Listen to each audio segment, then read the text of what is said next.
Picture two people on opposite sides of a ridge somewhere in ancient East Africa.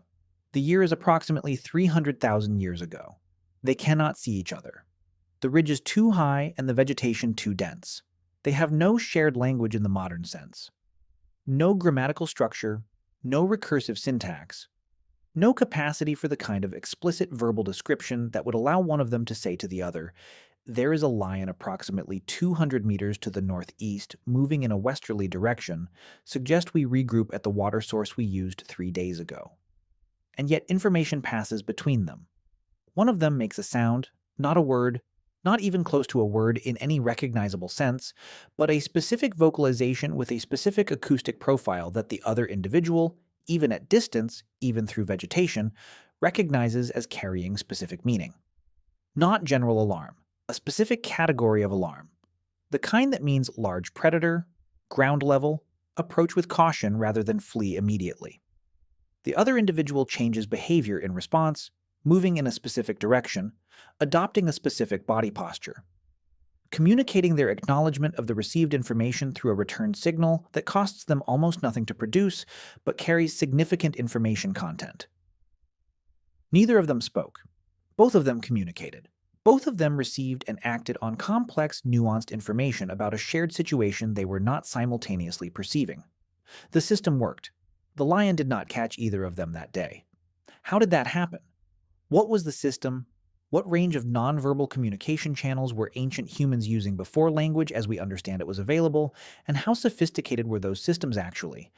These questions are harder to answer than most people initially assume, because communication leaves almost no direct fossil record. You cannot excavate a gesture, you cannot carbon date a facial expression, you cannot recover a vocalization from sediment. What researchers can recover are the indirect signatures of communication systems. The anatomy that underlies them, the artifacts that presuppose them, the behaviors documented in modern relatives that suggest ancestral capacities, and the neurological architecture that enables them.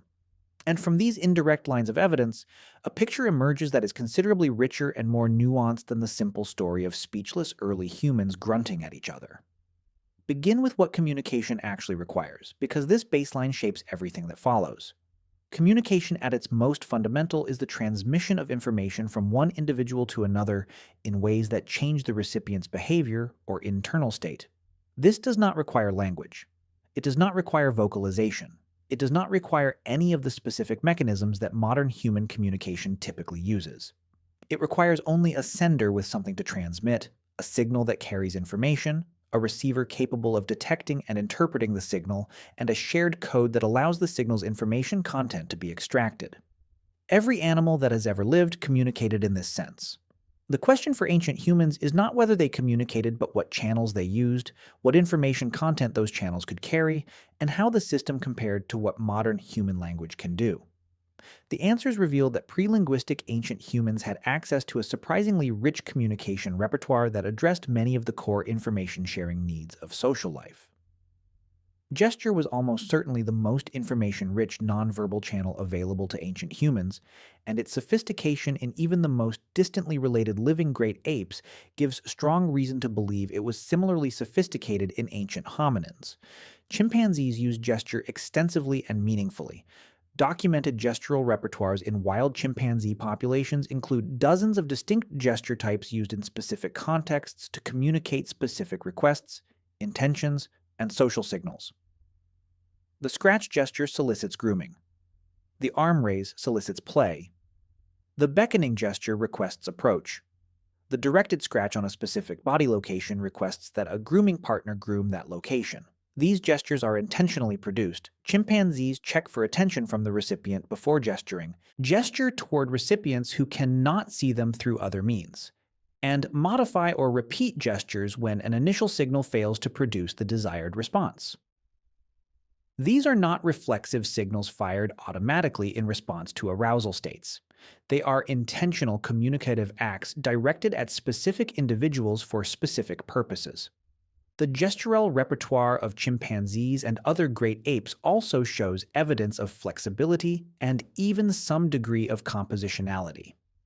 The combination of signals to produce meanings not carried by either signal alone. Combinations of gaze direction, Body orientation, arm movement, and vocalization can produce communicative acts whose meaning is more specific than any single component would convey. This rudimentary compositionality is a distant ancestor of the combinatorial productivity that makes human language so powerful. Ancient hominins almost certainly possessed at minimum the gestural capability documented in modern chimpanzees. And there are strong reasons to believe that hominin gestural communication was considerably more developed than this baseline.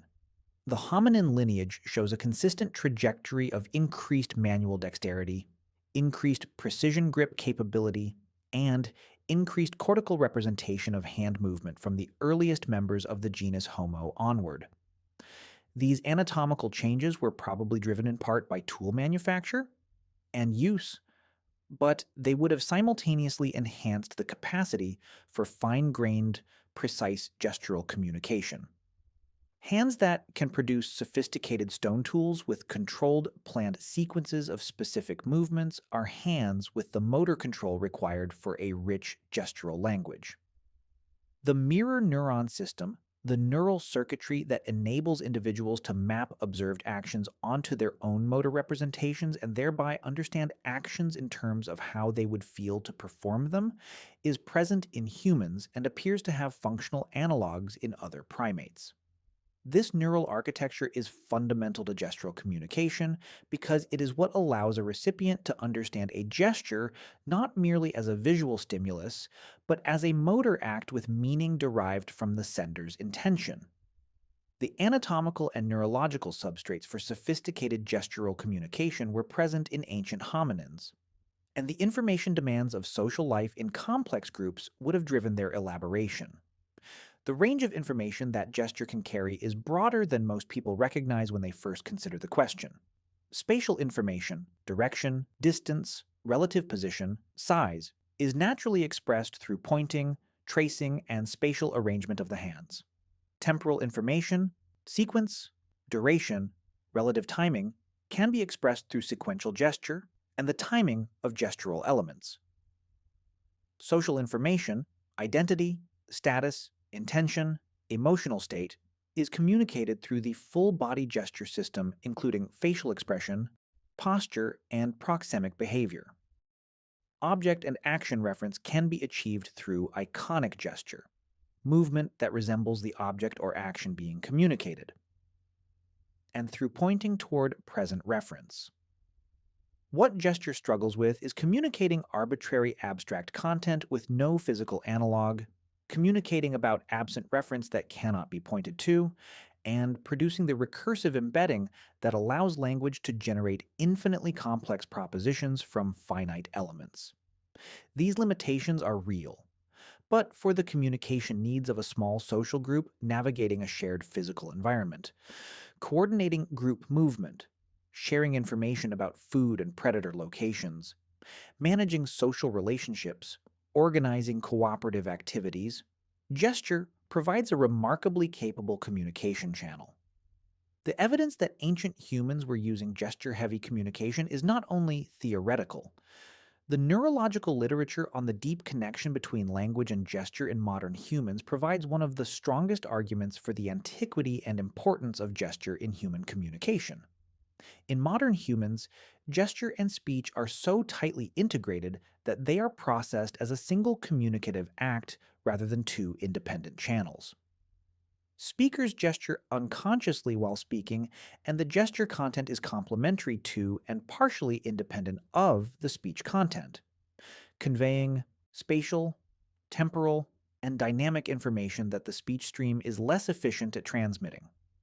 This tight integration suggests that gesture and vocal communication have been co-developing over an extended evolutionary period, rather than gesture being a supplementary add-on to a fundamentally verbal communication system.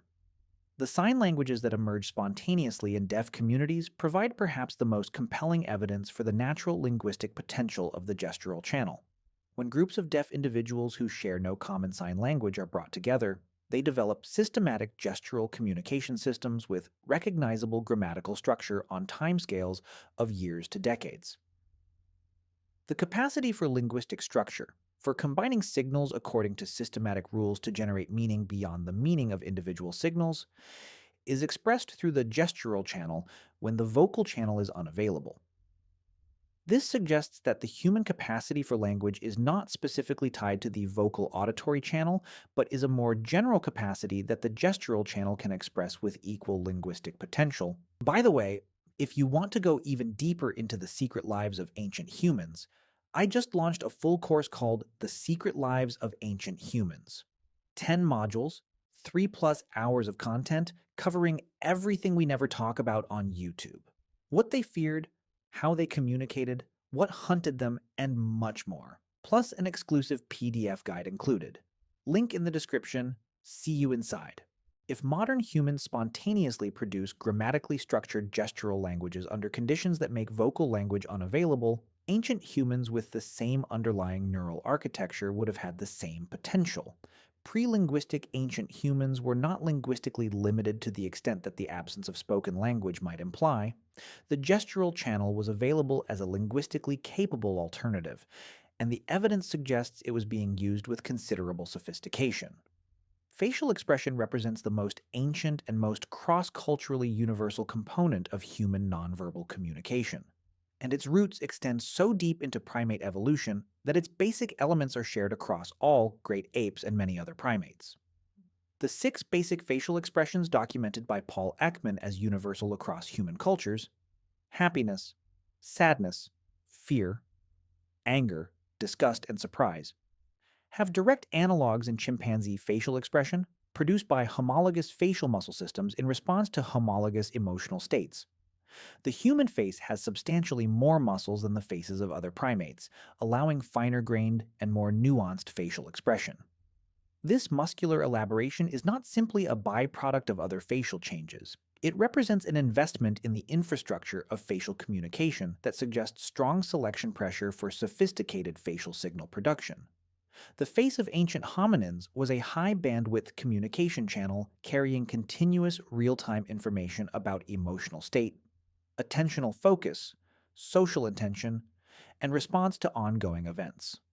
Facial expression operates largely below the level of conscious control, which gives it a special epistemic status in social interaction. It is relatively difficult to suppress and relatively difficult to fake convincingly, making it a partially honest signal of internal state in ways that deliberately produced signals are not.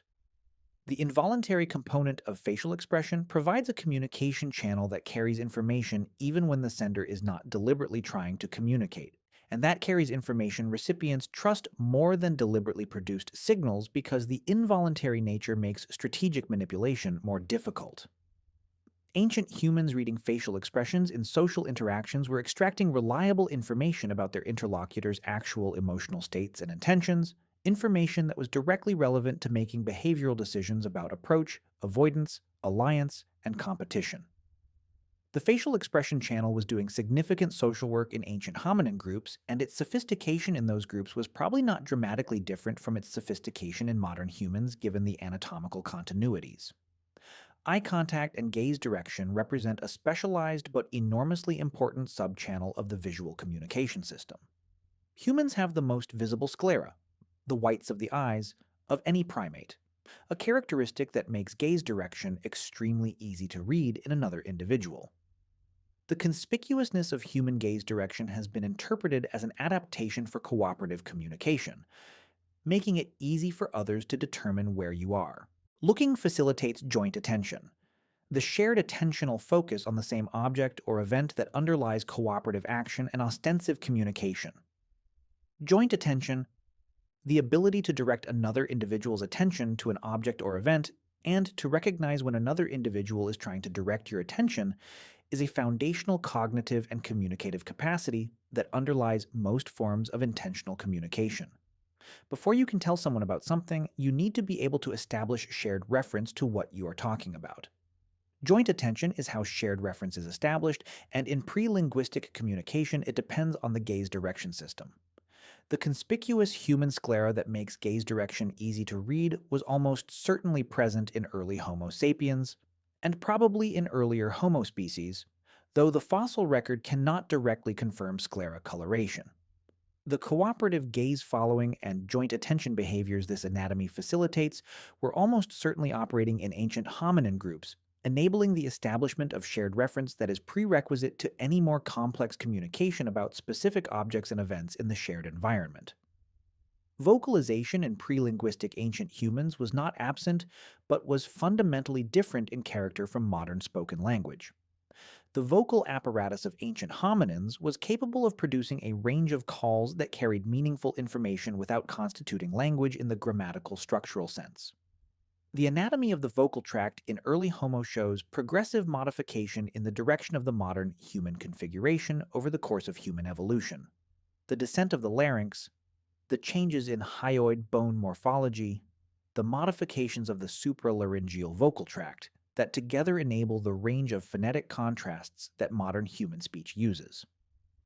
The timing of these anatomical changes is debated, but there is strong evidence that the fully modern vocal tract configuration capable of producing the complete range of modern speech sounds was not achieved until relatively late in human evolution, possibly not until anatomically modern Homo sapiens or close to that point. This suggests that earlier hominins had a vocal apparatus capable of meaningful vocalization, but not of the full phonetic range that modern spoken language uses. But meaningful vocalization does not require the full phonetic range of modern language. A call system with a limited number of distinct vocalizations, each associated with a specific context or referent, can carry significant information. Modern primate call systems demonstrate this clearly. Vervet monkeys produce distinct alarm calls for different predator categories: aerial predators, terrestrial predators, and snake-type threats. And other group members respond to each call type with the appropriate evasive behavior. The calls are not words in the linguistic sense, but they carry specific referential information that influences behavior in adaptive ways. The alarm call systems of ancient hominins were almost certainly more elaborate than vervet alarm calls, given the substantially larger brains, greater social complexity, and more diverse ecological challenges that ancient hominins faced. A call system capable of distinguishing between multiple predator types, different food categories, social states, and directional information would have provided significant communicative capability without any of the grammatical structure that characterizes human language. The modulation of call quality, variations in pitch, timing, duration, intensity, and acoustic texture can carry additional information layers beyond the categorical distinction between call types. Urgency, certainty, emotional valence, and other graded information can be encoded in the acoustic parameters of vocalizations in ways that supplement the categorical information of the call type itself. Ancient hominins with more sophisticated vocal control than their primate relatives would have had access to a richer acoustic communication channel than call systems alone suggest. Rhythm and percussion deserve attention as a communication channel that operates on principles entirely different from vocal information transmission, and that has deep roots in human biology and social behavior. The human capacity for rhythmic entrainment, the tendency to synchronize body movement to an external rhythmic signal, is one of the most robust and cross-culturally universal human behaviors, and its neural basis involves the same motor-auditory integration systems that underlie language processing. Rhythmic coordination of movement between individuals, marching together, drumming together, working together in coordinated rhythmic patterns, produces social bonding effects and functional coordination benefits that have been documented across cultures and experimental settings. Archaeological evidence for percussion and rhythmic behavior in ancient humans extends back at least to sites where objects show use patterns consistent with rhythmic striking, and the behavioral capacity for rhythmic entrainment and percussion production almost certainly predates the first archaeological evidence. A group of ancient humans coordinating work activity, reinforcing social bonds, or signaling group identity through shared rhythmic activity were communicating and coordinating without words in ways that modern humans still use percussion and rhythm for, just with considerably more technological elaboration. Spatial behavior, the use of space, proximity, and positioning to communicate social relationships and intentions, is a channel operating constantly in social interactions even when no other communication is occurring. Who sits where, relative to whom, how close individuals position themselves during different types of interaction, who faces whom, and who turns away. All of these spatial behaviors carry information about social relationships, intentions, and current states in ways that are readable without any explicit signal production. In groups of ancient hominins navigating complex social relationships, the spatial dimension of communication was operating continuously, providing all group members with ongoing information about the current state of social relationships and the intentions of other individuals.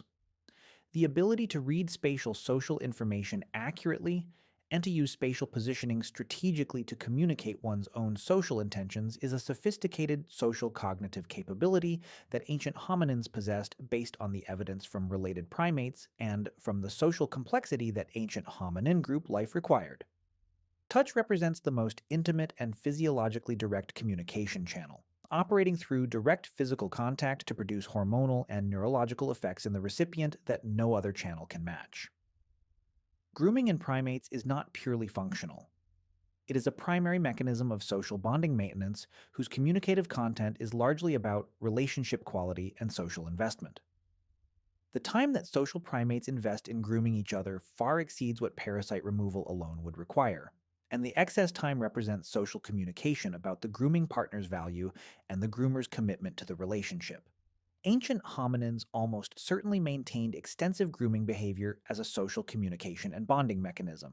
And, as group sizes increased, the challenge of maintaining social relationships through direct grooming, which requires one-on-one physical contact and significant time investment, may have been one of the selection pressures favoring the development of more scalable communication systems. Language has been proposed as a form of social grooming that can operate at distance and simultaneously with multiple partners, allowing the maintenance of more social relationships than direct grooming time budgets would support. If this is correct, the transition toward more elaborate vocal communication in ancient hominins was in part driven by the social management demands of increasingly large and complex groups. The integration of all these channels, gesture, facial expression, gaze, vocalization, rhythm, spatial behavior, and touch, into a coherent multi-channel communication system is what ancient human communication actually looked like. No single channel was doing all the work. Each channel was contributing specific types of information, and the total information available from the integrated multi-channel signal was substantially richer than any single channel could provide alone. Modern human communication, even with language, is still fundamentally multi-channel in this way. Spoken language provides the propositional content of communication, but facial expression, gesture, gaze direction, vocal prosody, spatial positioning, and touch all continue operating simultaneously, providing emotional, relational, and pragmatic information that the verbal content alone does not carry. Strip away the verbal content from a human social interaction, and the remaining channels continue carrying substantial information. This is not a residual of ancient communication systems that language has mostly replaced. It is an ongoing fundamental feature of how human communication works, reflecting the deep evolutionary history of the nonverbal channels. The two ancient humans on either side of that ridge, exchanging information about a lion without speaking a word, were not using a primitive or impoverished communication system. They were using a sophisticated multi-channel system that had been refined across millions of years of social primate evolution, supplemented by the hominin-specific elaborations of gesture, facial expression, and vocalization that their particular evolutionary history had produced. They communicated effectively. The lion did not catch them. The system was adequate to the demands of their life, as it had been adequate to the demands of every generation of social primates before them, going back further than any communication system leaves any trace in any record. Some things work so well they do not require words. They never did.